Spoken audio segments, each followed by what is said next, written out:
the world, your world, the one they want to protect, is too sick for me, is too sick for all of us. We are not miracles gone wrong, but instead we are miracles going wrong. But will people see this? I'm not sure. All I know is that Uncle Nelly was right. BS. That's all everything is right now. BS for the dead like him, BS for the dead of all the world, and BS for the dead to come. All right, that's a little quote from Morgan Talty's short story contribution to Never Whistle at Night, an Indigenous dark fiction anthology.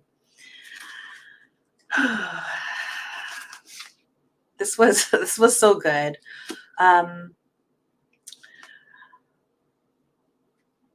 The storytelling in here is dynamic, it's expansive, and at times the storytelling can be a quiet storytelling. I hope that makes sense. This short story collection deals with zombies, revenge, body horror. There's definitely, the best way I could say this is that this is described as an Indigenous dark fiction anthology, and I would say just accept it as such and don't necessarily just think this or put this in the box of the horror genre, because if you do, I think you might have the experience that I had, which is sometimes it felt like a little bit uneven between being dynamic and the quiet storytelling I was telling you about, but it's definitely worth a read.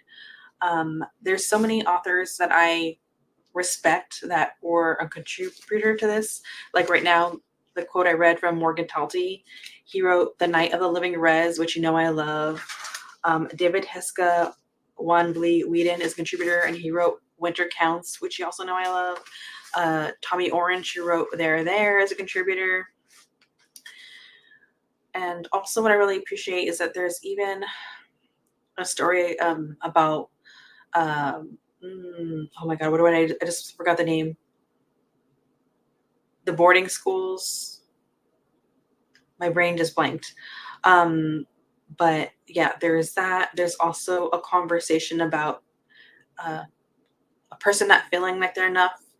And so many of the stories are just, not all of them, but some are showing the symptoms of capitalism and colonialism, and how those could also play a part in making the monster. As well as, I want to say, when someone makes you not feel enough or makes you feel like you're an imposter, that could create a monster. And the people that make you feel that way could be the monsters. And so there's definitely like an undercurrent of that through some of the stories. I don't want to spoil it too much for you. I just really enjoyed it. And also, I would say, in terms of expanding on the conversation regarding like capitalism and colonialism, there is a conversation through some of these stories that is, when you take away any good choices to the point where a people have nothing but bad choices, like that puts people in a place to make bad decisions. And, ultimately, desperate times lead to desperate measures when there's not the support there. There's also some stories that have more like are leaning into folklore, and I really enjoyed that.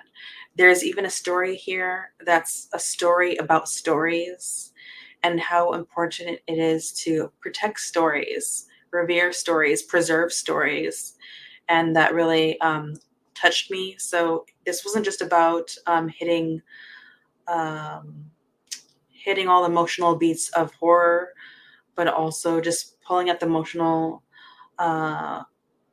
heartstrings of what should be precious and sacred as well. So I absolutely love this book. I'm going to go ahead and give this 4.5 stars. I hope you pick it up. I absolutely loved it. And if you have any other, things to say about this, go ahead and just talk to me in the chat.